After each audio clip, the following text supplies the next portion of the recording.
Ishan makes it clear to anyone inside or outside the industry, we simply do not have time to get this wrong. We need natural hydrogen now. How do you identify the problems that need to be supported, but also maybe crucially, what can actually be supported, what is workable?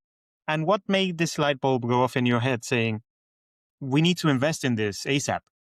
What should they do? And would it only be relevant for US or is it worldwide? Since we are talking with you, Ishan, and you are being a bit of a visionary here when it comes to natural hydrogen, what would natural hydrogen look like in 5 to 10 years? Welcome back to the Natural Hydrogen Investment Podcast. We love having you here. Today we have another guest, but let me get to that in a second. As you know, the Natural Hydrogen Investment Podcast is on YouTube, is on Spotify, and is on Apple Podcasts. You can subscribe to us to get more information. And I forgot to introduce us. I'm Anthony Muhi, a chemical engineer and hydrogen enthusiast. And I'm Morten Stahl, specialized investor and natural hydrogen expert. Remember that you can get a lot of information that we share on our videos in the Natural Hydrogen Investor Report for 2025. It's on our website. You go to the top right of the website, you will find a sign-up form, sign up, you get the report, and you get subscribed to our bi-weekly newsletter, which everybody in the industry started loving recently, because we share a lot of the data there and a lot of the updates in the industry. So today we have a guest, and I'm very excited. I was just before the recording, we were talking, and I was telling them, this is great because this is a reunion of 3 outsiders of natural hydrogen who are now coming in because we are very interested in this space and we like what it can bring the world. So we've had interesting guests over the course of this podcast, as you know, very interesting people. Today, we want to go back to the roots of Nat H2 investing, which is the investment side. And we want to introduce a guest that reflects what we're doing in this industry, which is supporting it with funding and with other experience from other industries. This is where our guest, Ishan Sharma, comes in. Ishan is creating a time-bound, thesis-driven philanthropic fund at Renaissance Philanthropy, that's the name, to advance the learning by doing effects and accelerating the time to scale for geologic hydrogen. He is motivated by the fact that shale and geothermal took over 100 years to take off and to become the industries we know today. And only after the governments and private funding sources spent hundreds of millions of dollars supporting testbed frameworks, likely bringing scaling timelines forward by decades earlier than they would have otherwise. Ishan makes it clear to anyone inside or outside the industry, we simply do not have time to get this wrong. We need natural hydrogen now. Not only for the climate's sake, but also from a relevancy standpoint. Nobody will care about natural hydrogen. I mean, it's difficult to say, but nobody will care about natural hydrogen if it takes over 50 to 100 years to be developed. We know this because we've seen it with green, we've seen it with other types of clean energy. Finally, Ishan has been collaborating closely as director and advisor in energy initiatives at the White House, which I'll help cover with one of my questions, and operates almost in a VC model to raise and deploy funding for breakthroughs that are more related to creating public goods than producing immense returns. That's quite a bit of a long intro, but Ishan, I want to thank you today for being with us and welcome to the Natural Hydrogen Investment Podcast. Thanks. Thanks, Anthony. Thanks, Morten. It's a pleasure to be here. And yeah, quite a lovely intro. I think I do my job and hop off now. I think you've covered most of the ambit here. But lovely to be here. Thanks for having me. Yeah. So it's good to have you. Today, Morten and I will be asking some questions which are very key. We did put out on our LinkedIn an invitation to ask questions. And am I allowed to say this? Because I don't want to insult anybody. But our followers weren't a bit too hardworking with the questions. We only got one question from our followers, sadly. But we will add that as one of the questions to be asked. But Ishan, let's just jump in because this intro has gotten a bit too long. Let's start from the beginning. Since it seems we have a lot to discuss on investment and energy today, tell us now, what is Renaissance Philanthropy and what are you up to there? Oh, and it's called RenPhil. We can shorten it to RenPhil, right? Renaissance Philanthropy, RenPhil, both work. But the Renaissance Philanthropy is first and foremost a nonprofit. And so we, as you point out, Anthony, incubate time-bound, thesis-driven philanthropic funds with the idea of raising the overall ambition of 21st century innovators and connecting them better to the philanthropic ecosystem. So we've got a lot of awesome people, some trying to add potassium to salt, because if you sort of increase and do what we did with iodine, you could drop the risk of cardiovascular disease by 12%. We've got another person who is trying to drop the price of a telescope by 100 or 1,000x. Because imagine a world in which everyone has access to a telescope. And then we've got me, right, who is building and raising philanthropic funds around a very narrow and targeted thesis that if you look at every other subsurface revolution, the inflection point happened as soon as the industry started sharing data. So we're trying to bring that partnership model to the geologic hydrogen industry. And we pursue that in a few different ways, but namely, one is unlocking builder-friendly policy across different states in the US and at the federal level and in other countries like Japan and India. And the other is working directly with companies that are seeking to pilot soon and figuring out where and how can we unlock some parts of their learnings from their pilots that helps the overall field accelerate their collective learning. Right now, the way I see it, there's about a handful of geologists that really have access to the frontier of data. What does it look like to drive system order level effects that don't take hundreds of years for us to get to the end result that we want, but really catalyze this collective momentum? So that's where RenPhil comes in, is how can we deploy philanthropic funds, not as a VC or an investor model, but more so as what we call a time-bound thesis-driven philanthropic fund. Right. Okay. So this ties back to what something I said in the introduction. It's nice to see you describe it in your own words. It's great because we had a presentation at HNAT recently when we went there, and you did describe, but everything, it was one pitch or one talk among many. So it's nice to have you here today to be able to describe it in depth. So moving on now to more specifically to the natural hydrogen space.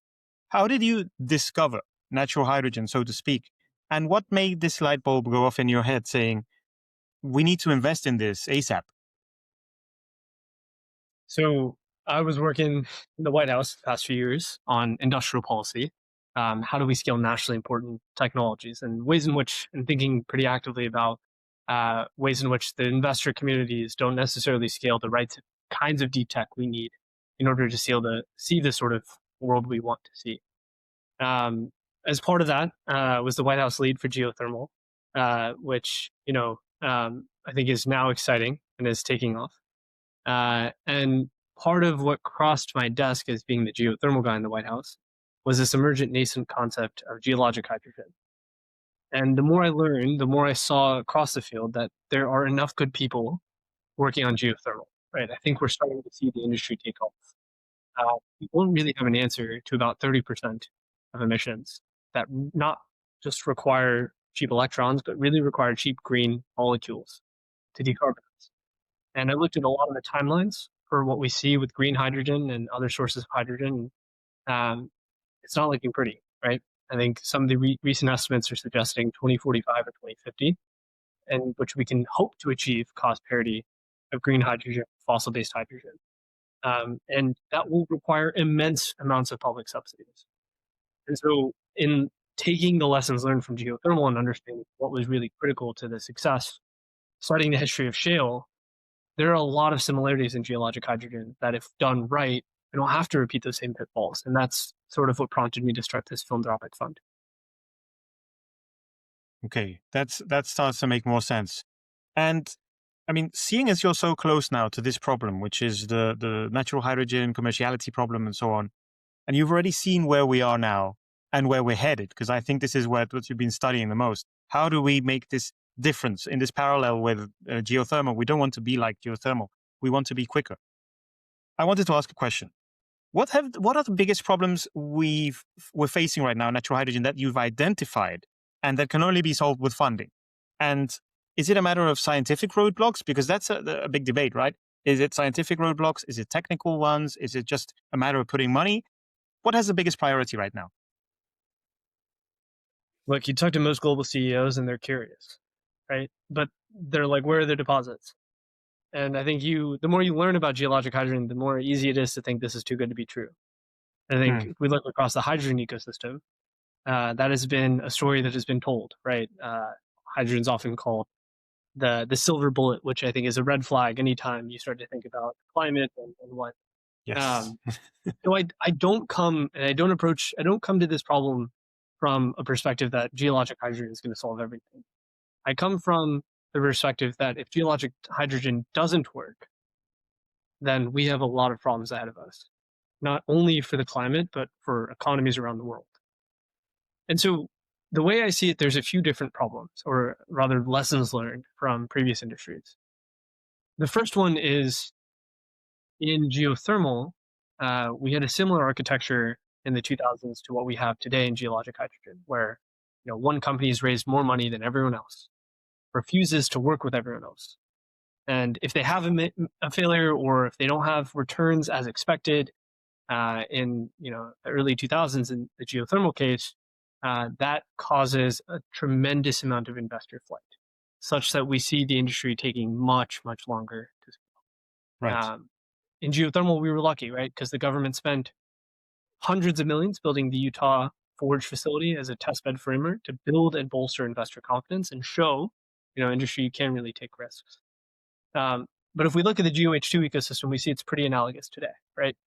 And then if we look globally, right, what I was mentioning just a few minutes ago, the first shale well or natural gas well in the U.S. was drilled in 1820 in Fredonia, New York. It was only until the 1990s that industry really took off, right? What changed between 1820 and 1990? It was the fact that in the 1970s, the government spent, hundreds of millions basically incentivizing industry to work together in the field. Because industry up until that point had been convinced they can either solve it for themselves, and a lot of them went bankrupt, right? Same story with geothermal. First well in the US was drilled in 1920. Only until the government built this Utah Forge facility in 2014. Now, a decade later from that, right, we're just starting to see the industry take off. So my pitch to the rest of the geologic hydrogen community is, why would we expect this to be any different? Let's say we figure out the flow tomorrow. Does that all of a sudden mean really that all investor money is going to go towards the ecosystem? What happens if we have a failure after? Like, if we really think we can solve this just by one company, one piecemeal approach at a time, we're just not good stewards of history. And we don't really have the luxury to take those same risks, given where we are at our climate trajectory, or generally what's possible with getting hydrogen from the ground. Yeah. We don't have 100 years to get this right. Okay, that's a good answer, Ishan. We're now bringing it to reality. How does it affect natural hydrogen in what we've seen until now? How do we make this happen just like it happened in the Utah Forge and so on for natural hydrogen? So there's a good chance we don't succeed, right? So that's important to start from the premise of it's an enormous upside, and we have to approach it with scientific rigor and grounding. So often what we see across the climate tech stack is companies promising the moon and only delivering, a little bit of soil. And that's damaging for the whole ecosystem, right? So let me answer your question about highest priority, because I feel like you got me spun up on this. The way I see a lot of the ecosystem today is we're just getting to pilot. So we've got some of the first steel in the ground going in the ground in the last year, 2+ years, right? We haven't heard a ton about pressure. We haven't heard a ton about flow. We haven't heard a ton from national accumulations about the full spectrum of what they've found, right? So obviously the whole industry is waiting on bated breath for what are the flow rates. Yes. But part of this is that each of those wells, and Morten, I know you've been good counsel on this, right? Even dry wells or dry holes can be immensely helpful in understanding how to get the next one right. But if you just keep all of that data with one of your own staff geologists, right, then there's no hope at really capitalizing all the money that's gone into those wells. So there's a broader question that I see, that as companies go to pilot and succeed, that's amazing, right? Let's support them, let's build them up, and let's figure out how and what they did was successful. But as companies go to pilot and they fail, that's a tremendous amount of learning that can help replicate, right? And can spread across. And often what I hear from companies is, well, why would I jeopardize my IP? Why would I share? And I think what they're missing is the near-term forest for the trees, right? They're saying, how can I capitalize on this one well that I put in the ground? Instead of viewing themselves as leaders and pioneers in a field that if this field succeeds, they are best positioned in order to make this thing work at scale. So the way I see it is, how do we get those companies going to pilot and to be excited to collaborate, right? To be excited to work with one another, because there's not enough money going to the ecosystem. And it shows that when we work together, when there is collaboration, when there is shared data, more capital flows in the long run. Yeah, I agree with you, Martin. Yeah. So do I. And I want to jump in with the excitement and straight away break my promise to you, Anthony, to ask just a question it says on my screen, because there's something I want to add, but I'll then get back on track. I think it's when we first talked, Ishan, quite some time ago, it quickly resonated with me when you talked about how information sharing will move the industry forward much quicker, because this is the exact discussions I've had with industry participants after conferences, over beers, so many times, that if we could just, to discuss something really tangible, if we could just pool all data of the few wells drilled and, all look at it instead of one company having one well, one having 8, one having 2, it would be just really, really helpful. But it will be so difficult to get investors, for all the reasons we've discussed already, to do so. So I'm so happy that you want to solve it, because I don't know how to, but I'm happy to support it. And I think you're onto something. And obviously that's why, full disclosure, I've accepted to be an advisor to the philanthropic fund you're building, and I'm happy that you asked. But I did that for the reason that I think it's important, and that's why you were on this podcast today too. Even if it is, as it were for me to begin with, difficult to understand. That's why we only had one question from the audience, because what is this beast really? And I think, as you mentioned at the beginning, Anthony, a lot of what Ishan is doing is similar to what I'm doing. This is kind of investing. You are getting money from somewhere and putting it into something that gives the return you're looking for. And I want to say too that I'm looking for a return that is measured in, can we make an energy transition, but I'm also going for profit. And you don't have that, you could say problem, but you do have a lot of the other things you need to look for. So I'm really curious to know from, investor to investor, how do you identify the problems that need to be supported, but also maybe crucially, what can actually be supported, what is workable, not this will be great, but what can you actually do right now? What can you solve? Yeah. So one more time, very honored to have you sort of advising. And I think it's part and parcel, part of the response to what you're sharing, which is we're building a philanthropic fund because the unlocks that need to happen aren't measured in specific financial returns. So we're building a philanthropic team, or an interdisciplinary philanthropic team that see the ecosystem in different ways, right? Some see it in policy as the most important lever. Some see it as the state of the science, and that we need to chart sort of a research agenda that actually maps where should we focus our open research initiatives. But all have come from a different approach. And so I'm very humbled to have a number of world-class, incredible leaders supporting us on this mission, right? And I think one of the things that struck me is that these folks buy into the mission, right? Part of the time-bound aspect is what I'm raising funding against is to put myself out of a job, right? Ideally, this philanthropic fund should close in about 4 or 5 years at most. And we've set up the ecosystem with a healthy, robust civil society community, nonprofit community, with a culture of data sharing and others that are excited about collaborating on how do we really crack this moonshot problem, with policymakers in all parts of the world excited about and understanding and feeling out, but really an ecosystem that's healthy and growing. And I think we started to see snippets of that at HNAD most recently. And so I guess the sharpest point to your question is we're trying to do things that, similar to my government role, right, that private markets alone aren't going to solve for. And when you look across this nascent ecosystem, there's a lot, right? In the US, we've yet to define geologic hydrogen in legal code. A lot of states are out there calling this natural hydrogen or natural gas. Great. In some circumstances, maybe that might not jive well with certain types of states. So what you've got now is a bunch of patchwork regulations, right? And there's a real need for the federal government to do something on this, but who's playing that role? At the same point, it's, who's playing the role to reward investors for betting on companies that are learning from history, right? Part of my job has been working with the investor class to recognize that, look, there's a larger pie here. If you back companies that are interested and excited to share data, and you will have an easier time diligencing, understanding how the ecosystem is developing.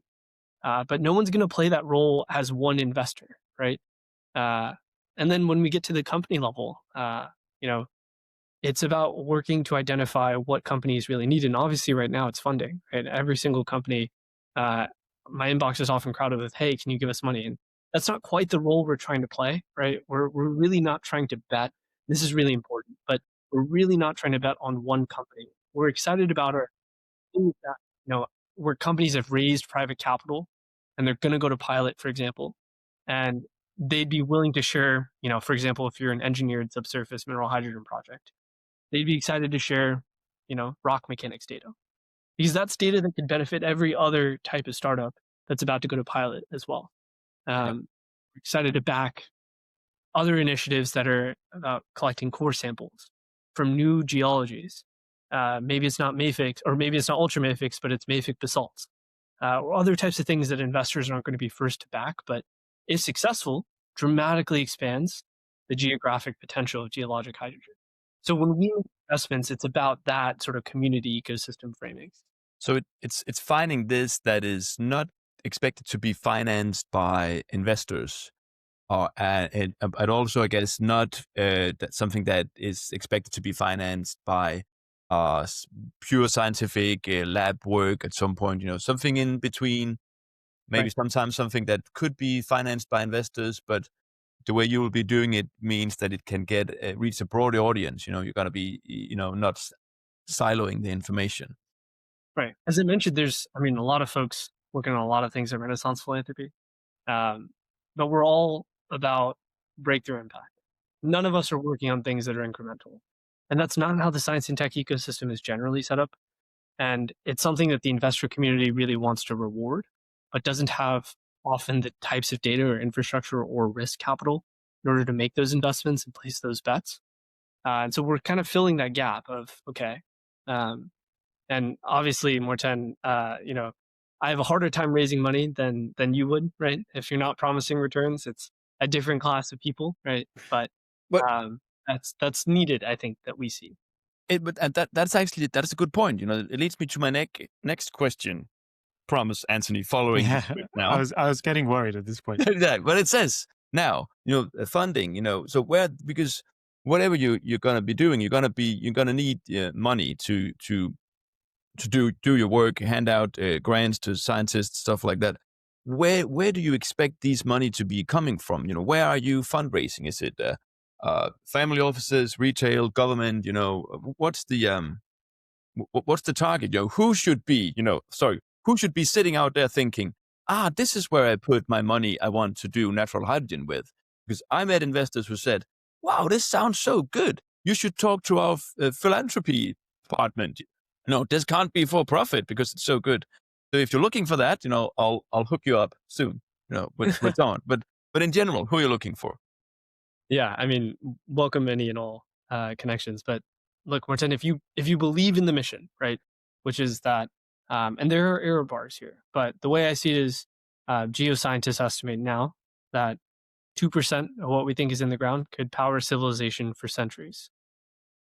And that hydrogen is 90% cheaper than the way we produce hydrogen today, right? Perhaps even more, right? It's the first new energy source, new primary energy source we've discovered in 80 years. And it is available in more parts of the world than we've ever experienced before, right? This is an opportunity for indigenous sovereignty. This is an opportunity for remote communities to get power and access. This is, we've been working with a high net worth individual in Iceland who's excited about, in the West Fjords, where there isn't a ton of geothermal potential and they have got diesel generators that are quite shoddy.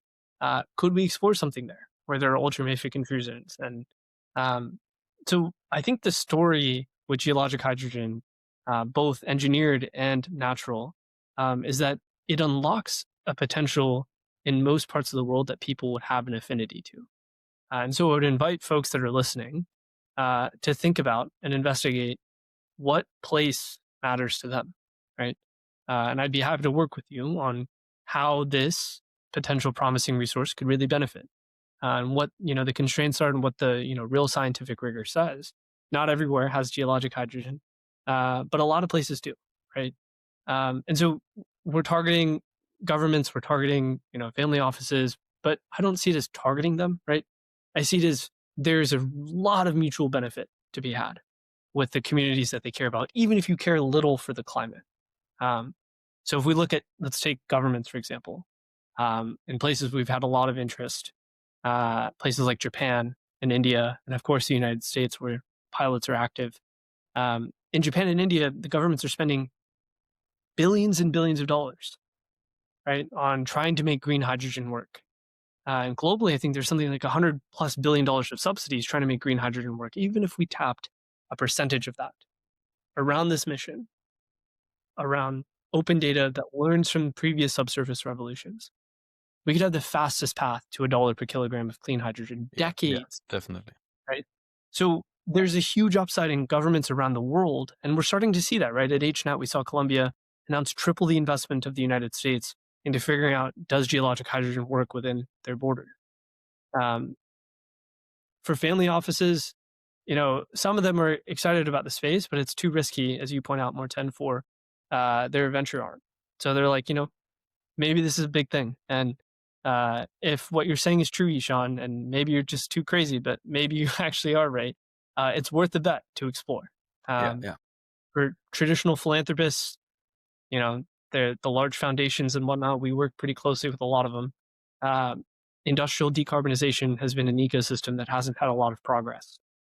I think definitely if you're as any kind of family office investor, see the opportunity, want to sometime invest, maybe call it philanthropic, to invest, to do good, get another return than profit. I see what you're offering looks really well, because if you invest in a natural hydrogen company, or even in the investment fund and companies that I run, you could end up, it could all go wrong, and you would have invested in something feeling nothing happened. But investing in what you do, you're not putting money into a specific company. You will be only supporting the wider industry. Of course, I think any investment in the industry would also support wider industry, but truly investing in your setup doesn't come with the feeling of this failed. You won't be seeing your one investment in a natural hydrogen company turn to nothing, because it'll be broadened out. I think that's really good. Keeping my promise now, and also letting you talk a bit about something tangible, because I like that. I think audience like too. So really to understand, because I screwed that up at HNet, right away. The first thing you're out doing now is handing out grants so that to support sharing of knowledge. And I think now I got it right. And please elaborate that right now you're out there needing companies to share data, and then you are giving grants to scientists who can then work with the data and at some point share that with the world. Just a small interruption here for our viewers. What Morten is talking about is that at the end of HNet day 1, was it day 1 or day 2? You're telling the full story. You're throwing me completely under the bus. No, I am also throwing myself under under the bus. We kind of interpreted what Ishan was saying on his pitch. We said it a bit incorrectly. So this interview is a great moment to allow Ishan to explain fully, without the limit of time that we had during those short interviews, what the grants are about. So thank you, Morten. I'm just hijacking your question a bit. Go ahead, Ishan. Yeah. So what we announced at HNAT is based on the idea that steel in the ground and driving a learning by doing effect, allowing industry to iterate, It's what we saw in the 70s. It's what we saw in 2014 with shale and geothermal. And so that understanding of how pilots are taking place, how subsurface systems are taking place, is really only with companies that can raise the amount of capital in order to go explore, right? So if you think of each of these pilots as laboratories and experiments where we're testing for the first time, none of that data gets shared, right? So what scientists have had to work with up until now is in the lab, right? And models and simulations and what we think is possible, which no investor wants to back, right? And so what we've found is, and this is going back to the earlier audience question of investors, a small amount of philanthropic capital, talking several hundreds of Ks, right? Which is a lot of money to any normal person, but global philanthropists can get a lot of work done with that, right? In the geologic hydrogen ecosystem, it's not like you got to backstop a whole energy project, right? This is about working with companies in order to help them understand what's going on in the subsurface and funding the researchers doing that, the world's best talent, to publish openly. So without speaking the abstract, that's sort of the foreground, which prompted this idea. So Hytera is one of the few companies that has real steel in the ground. And they've been very keen on this idea of helping grow the ecosystem collectively, right? Especially as an industry first mover. And so the scheme that we've worked on with them is, well, Hytera, when you talk to most companies, rather, and you beat my drum about shared data helps everyone, right? Often they're like, well, yeah, thanks, but no thanks, right? What we brought Hytera was this idea that, okay, well, what if you didn't share data, but you shared the metadata version? You shared this sort of catalog of all the data that you've collected, but not the actual raw proprietary stuff underneath, right? And you put that out publicly. You said, here's all the data that Hytera as an industry first mover has collected. You, research community, propose some research ideas to us based on the data that we've collected. And we'll work with Renaissance to select specific research grants that we would be funding that are in the whole community's interest, right? So it's about shifting the conversation from, no, we don't share any data, to actually maybe this researcher is proposing something that I hadn't thought of.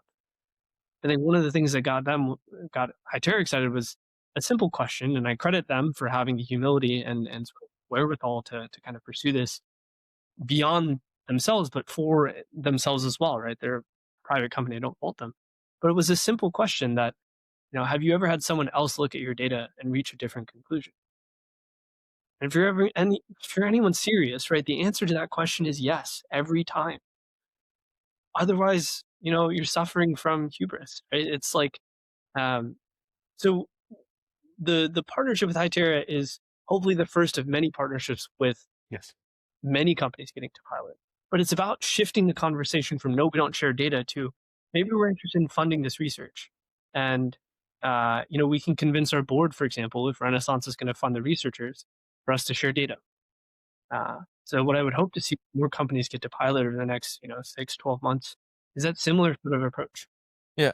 But that leads me actually to, so right now with this specific setup, what are you looking for? Maybe what should the two groups I understand as your, current target groups, the company with data to share and the scientists, the academia researchers, these two groups, what should they do to reach out to you, to provide data, or to, apply for you to work with the data? What should they do? And would it only be relevant for US, or is it worldwide? So I think the answer to your second question, there's some sort of eligibility constraints that we're operating from, but general premise is for global researchers to propose. Right. Yeah.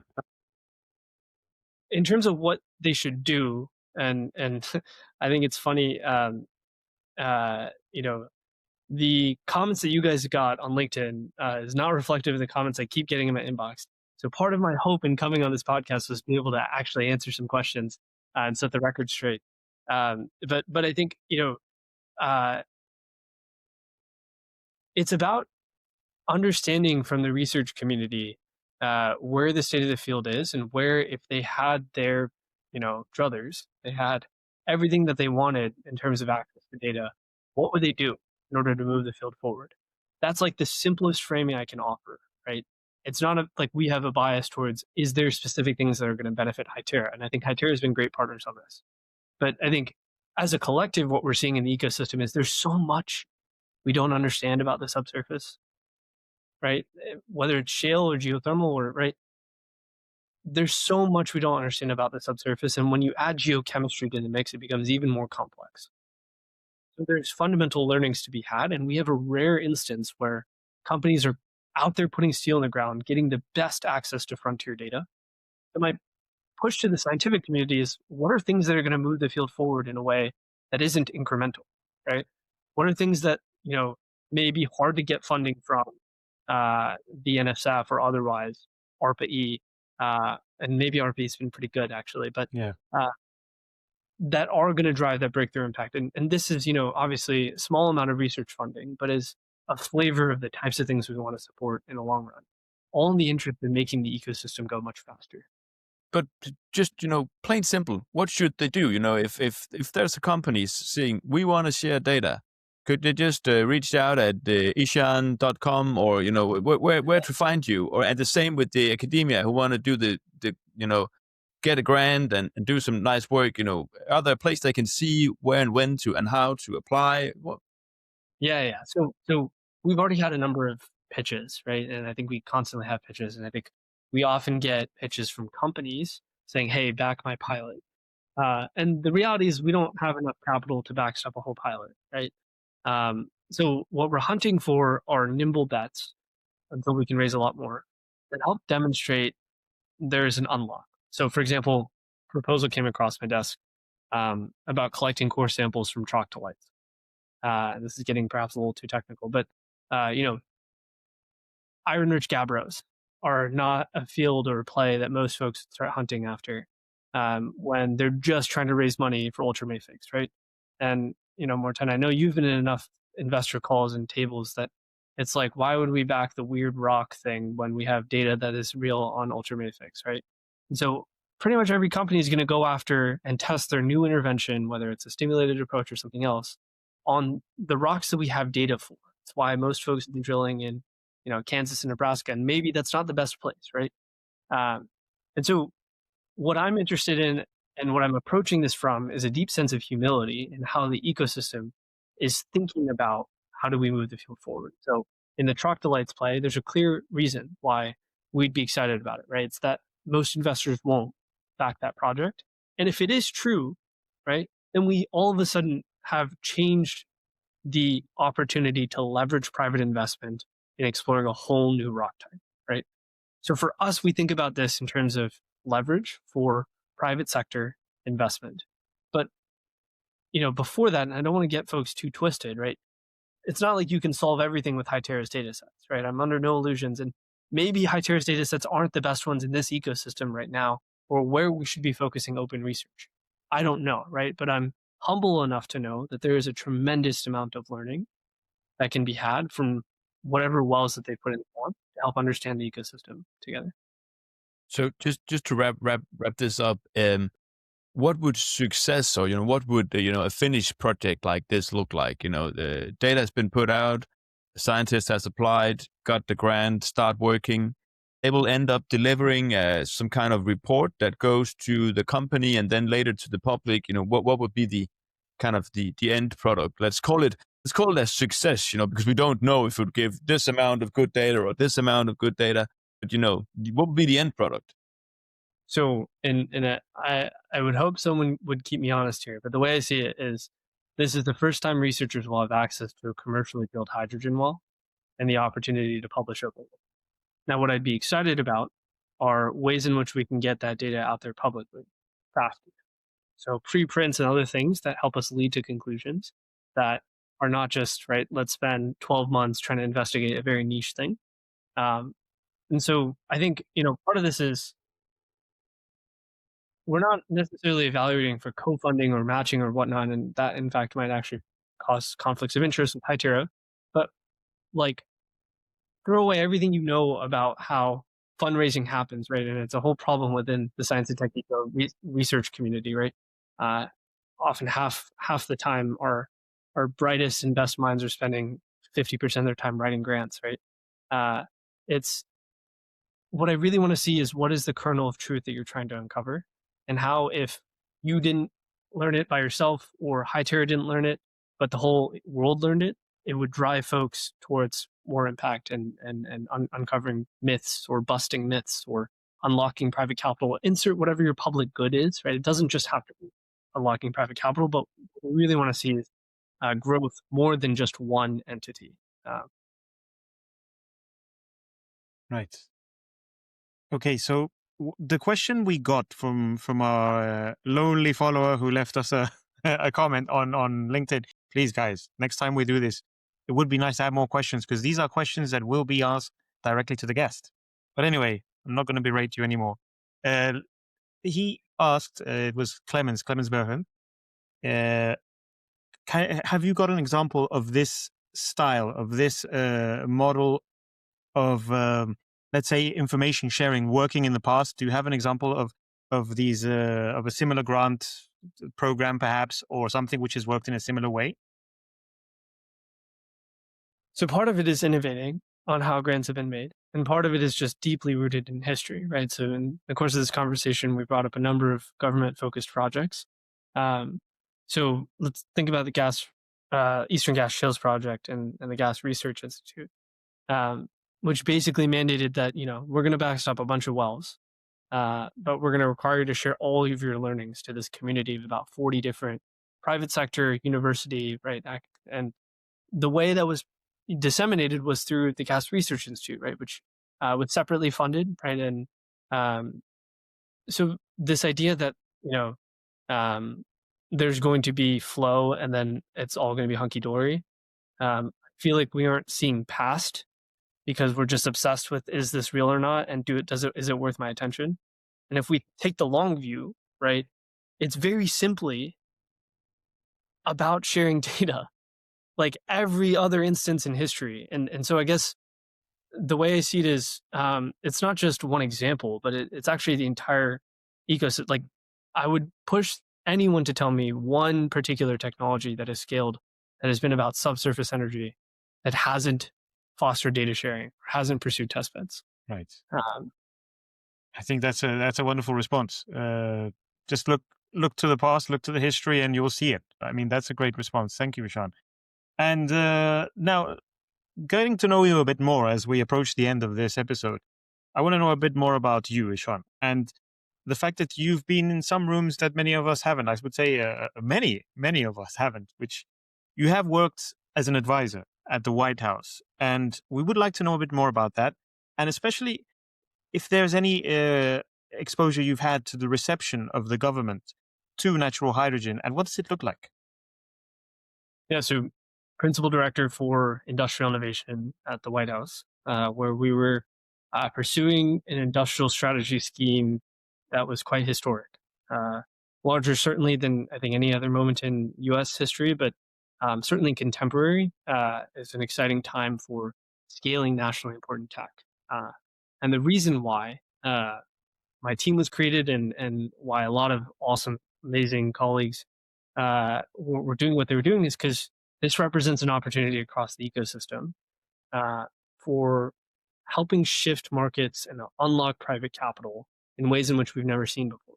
So it's reimagining the role of government. What we would often say is, government-enabled, private sector-led. So where can the government come in and de-risk certain types of tech that then you start to see, what we would call liftoff for specific tech.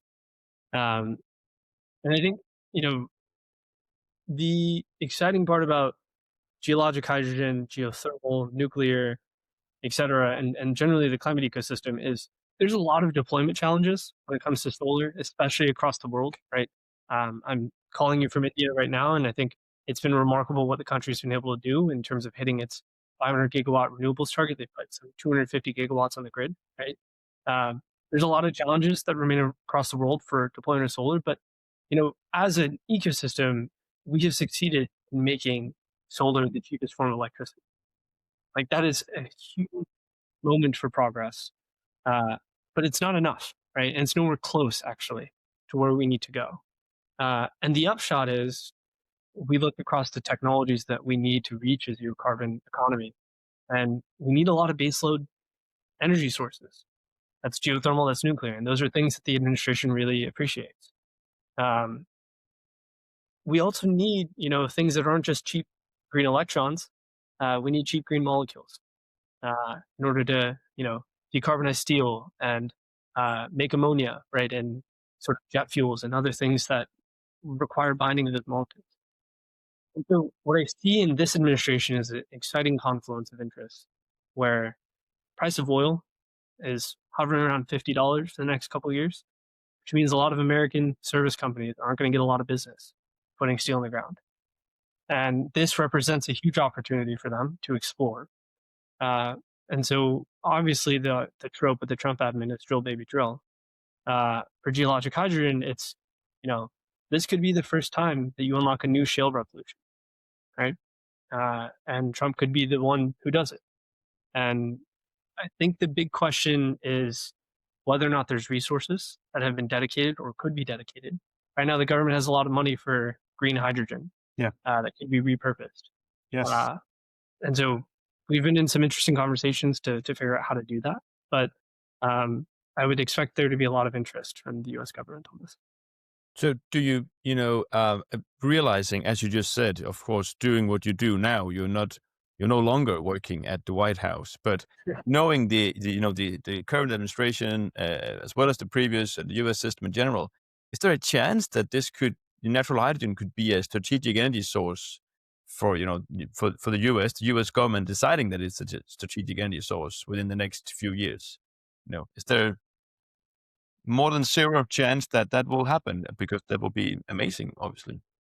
So let's be clear: the country that's going to achieve the cheapest form of green hydrogen, if it's not geologic hydrogen, will 1,000% be China, right? It's without a shadow of a doubt.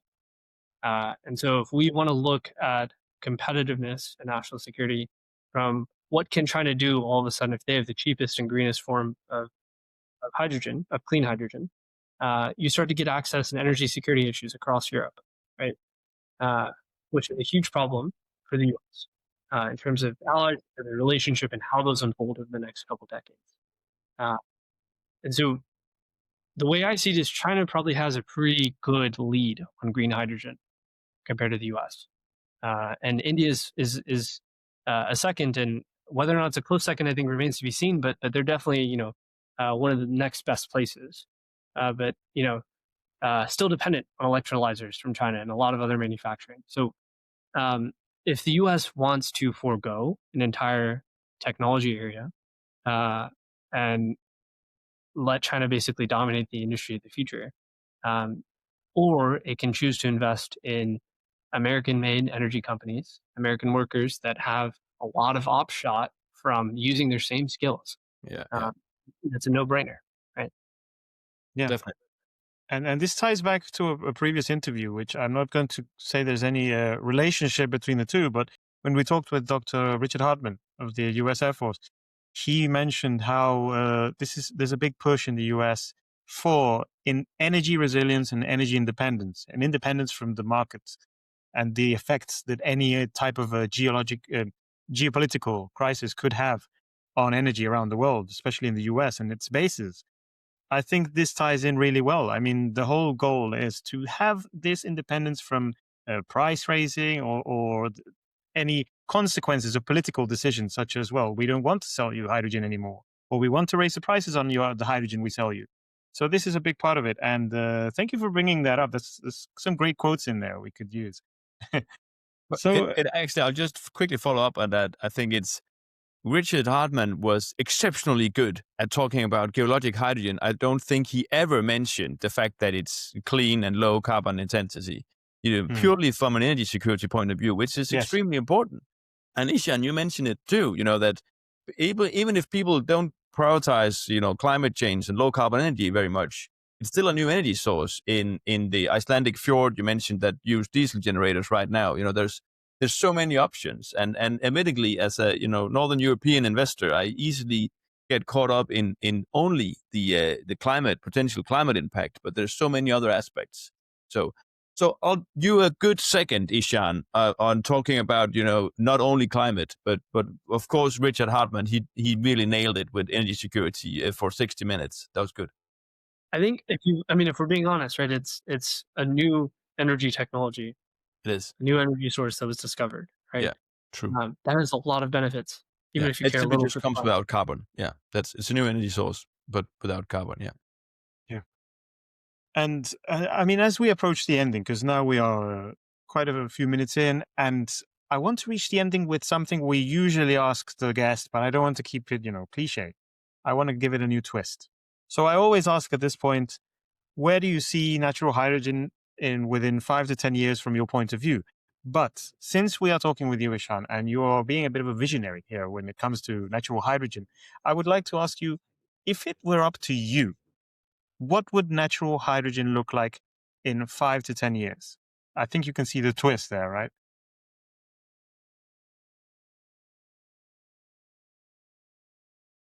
I think we would start to see a lot of the ecosystem receive their first debt to scale infrastructure investments.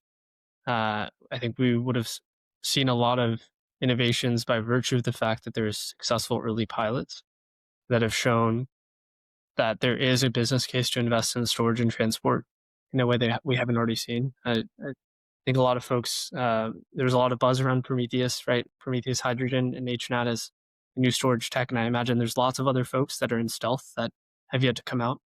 But I think we would start to see the whole ecosystem from end use to production, right? From production to end use, storage, transport, start to make a lot of economic sense for more parts of the world. I think we'll start to see a lot more subsidies from governments come together. But really the vision I hope we see is one where more communities that haven't had resources before are able to develop and grow and maintain their own energy security. Often Mali is a talking point where a small village is powered by geologic hydrogen. It's a great story where someone drilled a water well in the 70s and someone else lit a cigarette and it blew up. And imagine what was possible, or what would have been possible, if hundreds of years ago the first well that was drilled for gas, was drilled for hydrogen. And if all of a sudden we discovered that in more parts of the world.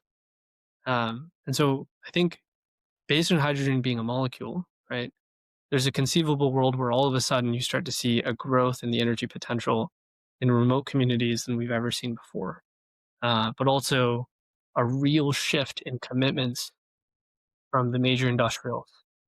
Right? Today, most of them are, wafering, and you see a lot of pullback on green hydrogen projects.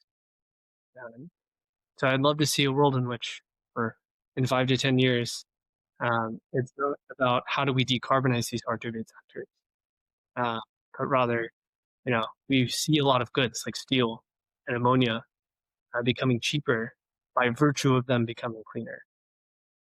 Yes. And it's basic necessities of daily life. I mean, we look at the clean energy part. I've said this quote probably a few times already in this series. We look at hydrogen just as energy, clean energy. I see it always the link.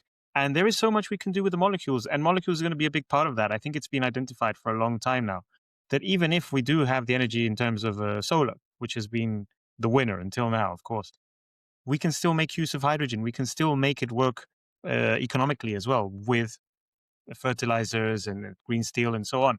So I think it might not be a silver bullet, and I must agree with you 100%. I do not like this phrasing, this messaging, this positioning. It's not good, but it will solve many more problems than any type of energy out there, because it won't be just one application. So Ishan, we're going to do something unique in this one. We're going to let you as the guest take control of the ending here and leave us with a pitch. So Morten, I think you are happy with that too, right? 100%. Okay, so you got approval from the two guys here. What do you need to tell the natural hydrogen industry before we go? What do you invite them to do?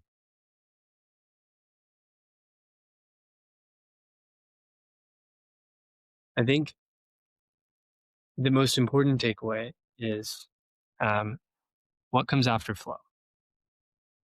And if we pretend that all of our problems of capital and movement are going to all of a sudden be solved by one company announcing flow results, I think we're gravely mistaken.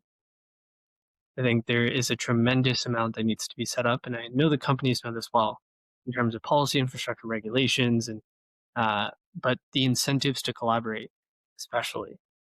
And so, my push to you is to think internally, if you're a company going to pilot, about how can you be a good steward of this technology. I think each of us have an immense responsibility. If what we're working on is real, is true, is what we think it is, right? We can make the world a much better place. We have a real opportunity within our lifetimes to improve the outcomes of not just one place or one energy company or but the globe as a whole.